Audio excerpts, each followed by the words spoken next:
Nevada's cultural heritage is known worldwide, and it's as varied as our bright neon cities and rugged wilderness landscapes. Every week, the Nevada Department of Cultural Affairs brings a piece of that heritage to your living rooms through our documentary series, Exploring Nevada. I'm producer and host Gwen Clancy. Welcome to the colorful world of cultural affairs.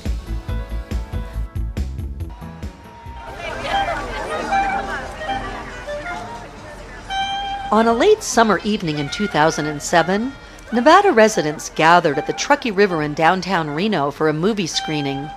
It kicked off a community-wide reading event of the 1950s science fiction bestseller Fahrenheit 451 by Ray Bradbury. Free paperbacks of the book were handed out, and the reading took off. Would you like a book? Oh, yes, I would. Thank you. Great, thanks. Let us know what you think of it, okay? Okay. The goal behind this community project was to expand and deepen the love of good old-fashioned reading.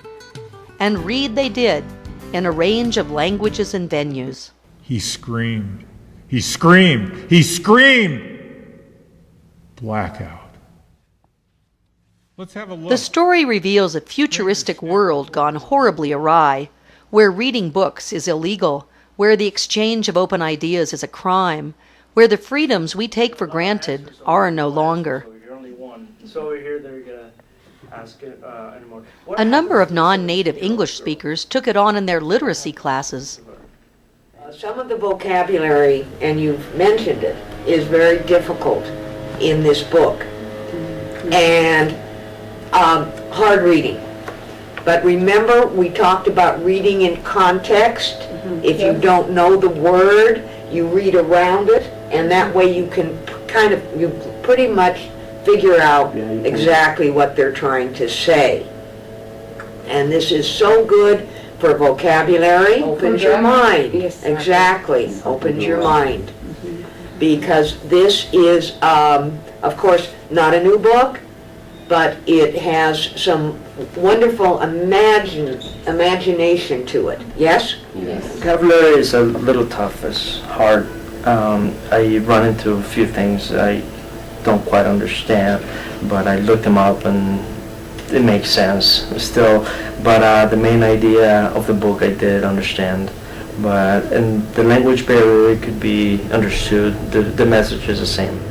Reading is the best thing that's out there from my point of view, and everyone should be at least pick up one book, at least in their lifetime. It's very important for them to read and analyze it and criticize it. If it's good, if it's bad, you have read it, you have experienced the power of reading. Reading competency is critical, and it's just one aspect of being literate in today's society.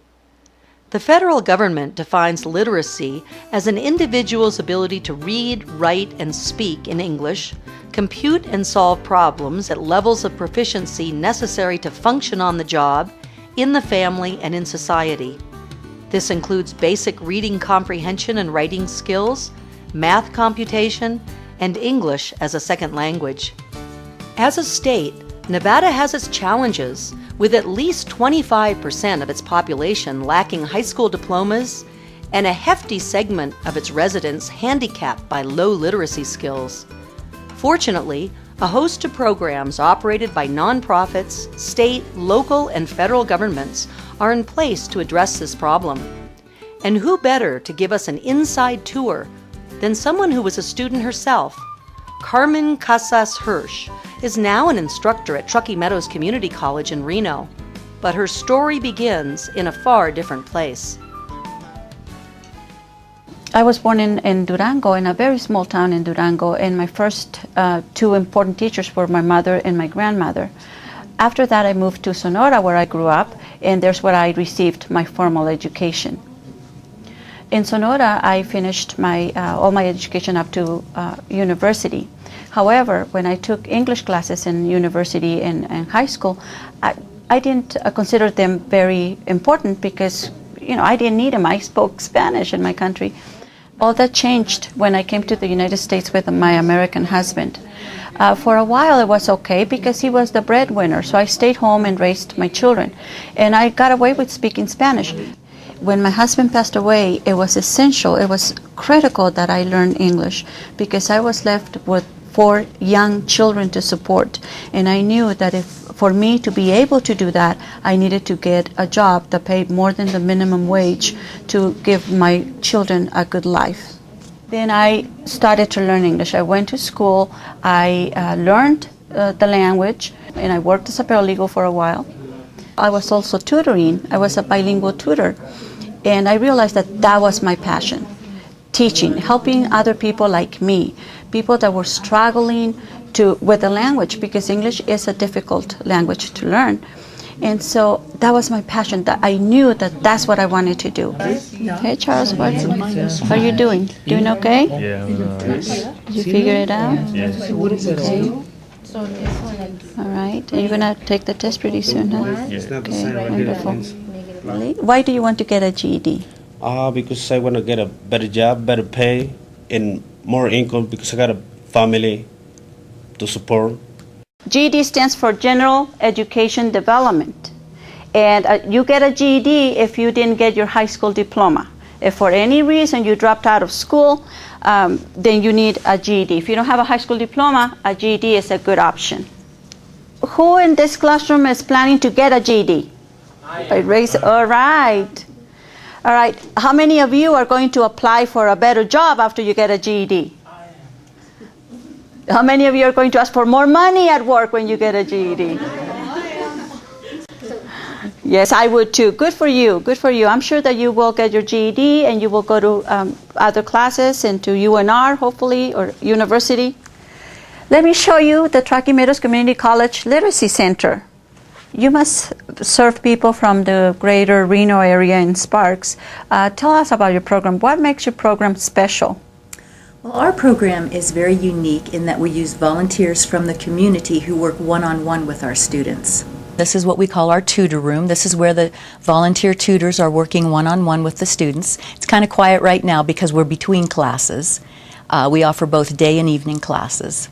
We have books, we have our computers, we also work on computer skills, and we also offer basic math if a student needs help with that, and often they do. What makes your program special? Many of our students read at a 2nd or 3rd grade level. They are people who are very, very bright, but for some reason or other they did not graduate from high school.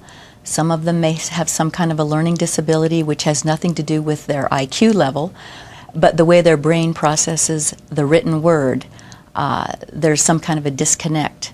So therefore it affects all aspects of their life as far as the types of jobs they can get, and just a simple thing like reading notes that come home from school.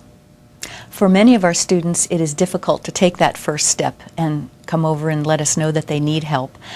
It is embarrassing for some of them. A lot of them have fear that they've failed over and over, and now suddenly what makes them think that they're going to be able to succeed. Years ago, there was a gentleman who was a top executive at one of our casinos who called and said that he had hidden his problem, his reading problem, for 17 years from his secretary and his wife, and he said he just felt like, I can't do it anymore, I need help. So for him, it took a lot to make that initial phone call, and I think it's important that people know not to be afraid. It doesn't matter where you are, what level you are, just come forward and we can indeed help you. The program is highly confidential as far as any information, and again, it's just you and your tutor, and the one-on-one tutoring is very, very powerful. The goal is to get them to that 8th grade level, and then they can transition into TMCC's GED classes and go on to get that, and then from there, the sky's the limit. Throughout the state of Nevada, we have wonderful literacy programs that we are going to explore in the next few minutes.